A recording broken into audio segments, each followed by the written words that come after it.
Good morning, St. John the Divine. Morning. For those of y'all who haven't met me yet, my name is Trent Pettit. I'm pretty new here at the church, along with my wife, Kira, who's sitting over there, who will be the director of the teaching center here at St. John's. We were talking the other day about the gospel passage that was assigned to be read here at the table this week.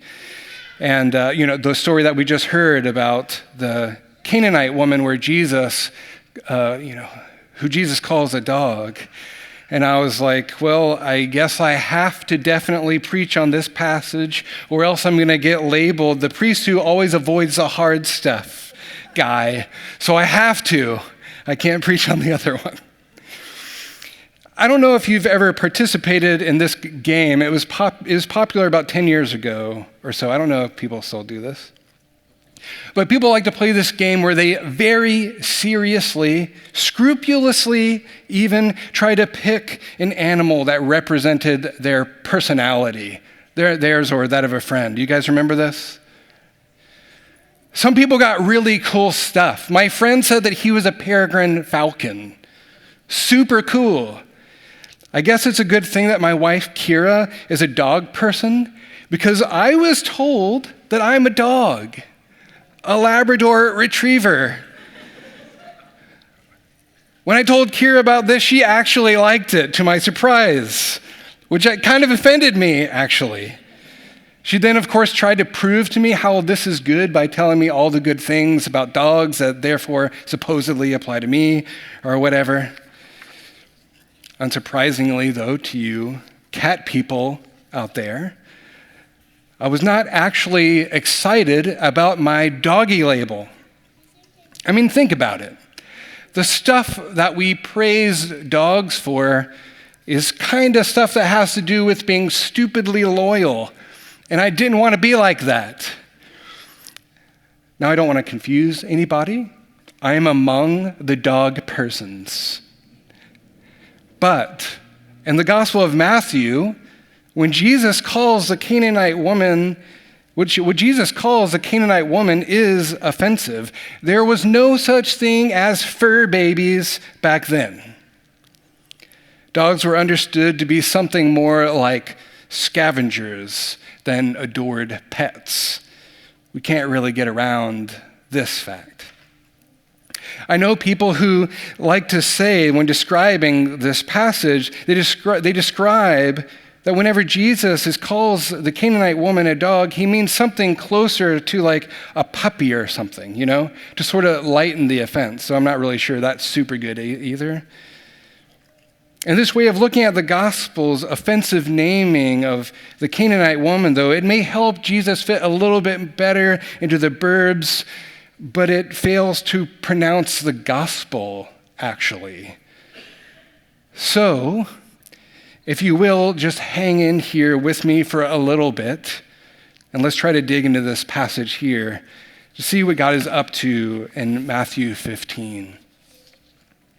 Now, this is a story about a group of people most of us know nothing about. A group that God seems to have, at least in part in the Old Testament, wiped out.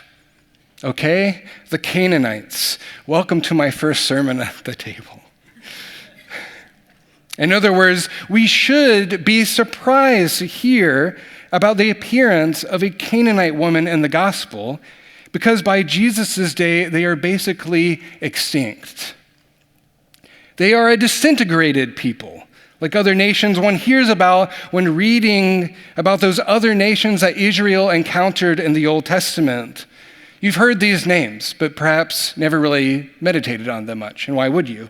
Jebusites, Assyrians, Babylonians, Medes, and even Egyptians. Names that only live on in museums. The Canaanites, you may recall, were Israel's foremost idolatrous enemy. Not just any Gentile nation, mind you.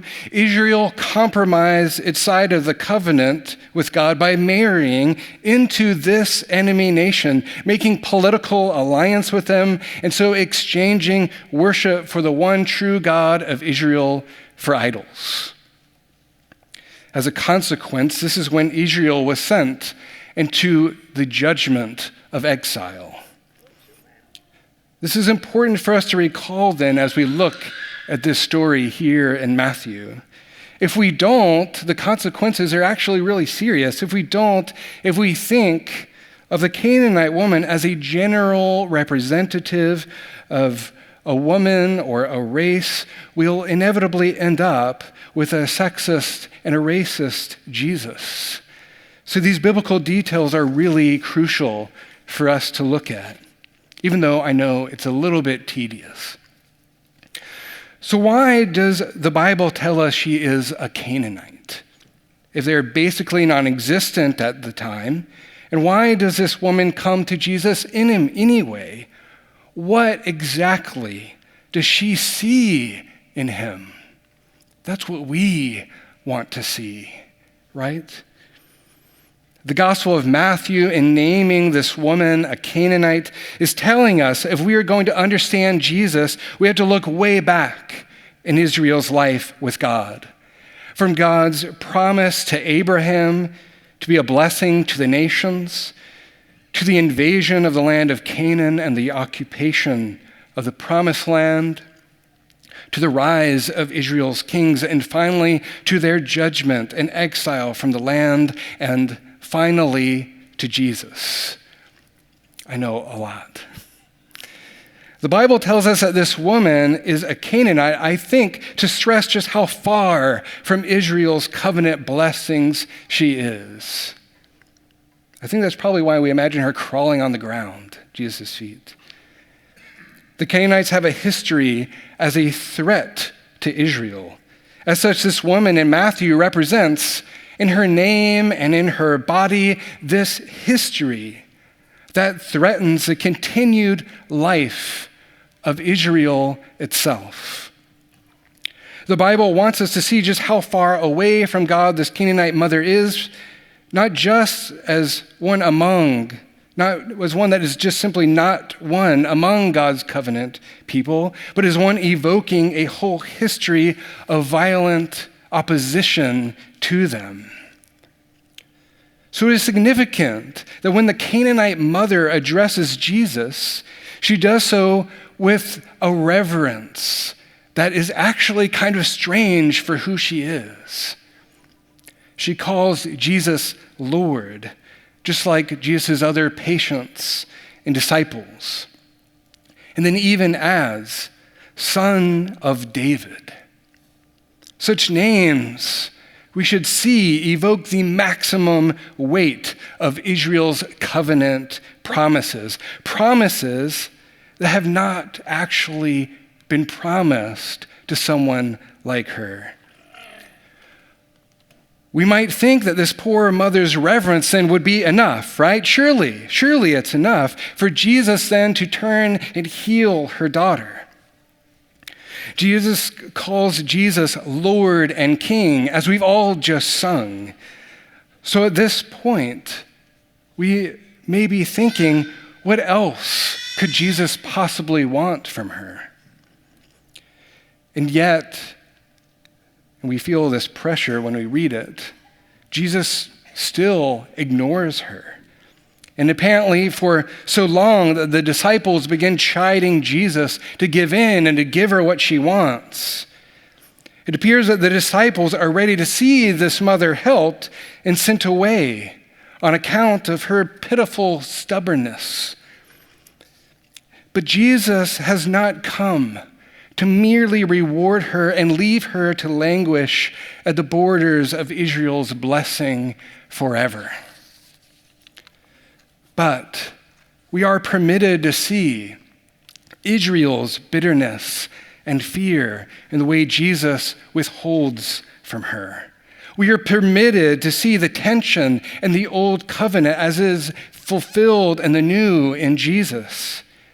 Jesus first shows us the deep-seated conflict separating Israel and the nations, so that we can see that it is this whole violent history that he then goes and submits himself to on the cross so as to overcome it. So if God can show mercy to a Gentile like this, a Canaanite? Why not all of the others? First, Jesus responds to the woman's plea by saying, I was sent only to the lost sheep of the house of Israel. To which she responds saying, Lord, help me. Then comes that offensive part. Jesus replies by saying, in effect, that he should not take the salvation that belongs to Israel and throw it away to Gentile dogs like her. I mean, isn't that the way, though, that we think about our enemies? People in that other party or whatever. Basically subhuman, right? And still, this woman is not put off. She goes on to claim that there is indeed a place for her in the house of Israel, still a place for Gentile enemies like her, where she can still eat the crumbs that falls from the Lord's table. And at this, Jesus calls this woman's faith great, and finally gives her what she has so desperately longed for. Her daughter is healed. She is given peace from her traumatic demonization and is given a future. So what does Jesus' encounter with the Canaanite mother then tell us? It tells us biblically that the time for Israel's victory over its enemies has come to an end. But that victory does not look the way that we all might expect it. The healing between Israel and the nations takes the form of the cross. This is how peace is achieved: Christ's cross and resurrection. But because Christ serves in this way, serves with his very life, death, and rising, he can actually then promise us peace. And he can with integrity then go on to command our peace by sharing in the very spirit of Christ that he gives to us, all because he goes to the cross. Without seeing this passage then in Matthew's Old Testament background, the peace of Jesus as it is revealed in the New Testament will inevitably be rendered cheap and sentimental, as it has so much for the Christian tradition. A puppy dog kind of peace. But instead, God brings everyone into his peace through the resurrection of Messiah, where he makes both Jews and Gentiles, us, most of us, to share in Israel's promises of blessing. Jesus confronts the world's violence then not with the sword, but with the very power of his mercy. The whole history of violence then we see shattered upon the cross. This is no cheap peace, if you ask me. And the faith of the Canaanite woman seems to show that she knows this.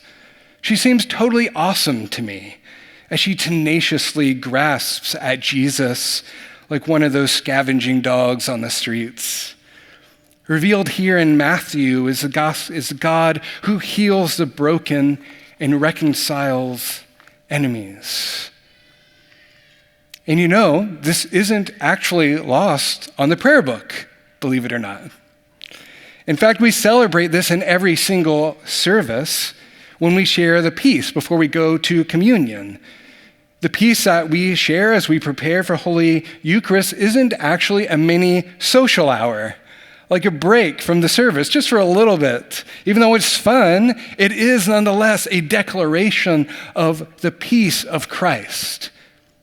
Something has changed between God and us, between us and our neighbors. That's what we share with one another at the peace. It is called salvation, actually. This impossible unity we declare God to have achieved. It is why Christ sits us, all of his former enemies, at table with himself. This is the union that we proclaim to know when we say that we are known by Christ, though naturally we are far from his table, the Lord has extended his mercy to you and to me, sitting us there not just as servants, but actually as adopted brothers and sisters of God himself. Christ's peace is, yes, that inner peace given to the conflicted or the guilty soul, but it is also more than this. Christ's peace is the application of his very person to our actual material conflicts. Christ's peace is that which enables us to endure the hostility of the world. This is the peace that Christ really promises to give us, because he is this peace. This Canaanite mother, in her constant, pitiful pleading, then shows us that she knows that she cannot claim any right or privilege to God's promises, and so is in this way so unlike the Pharisees and their presumption.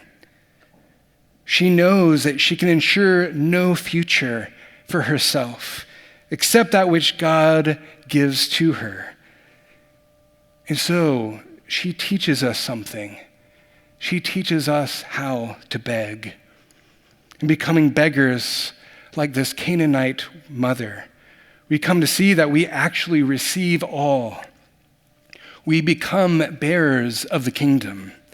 We become sons and daughters at the family table.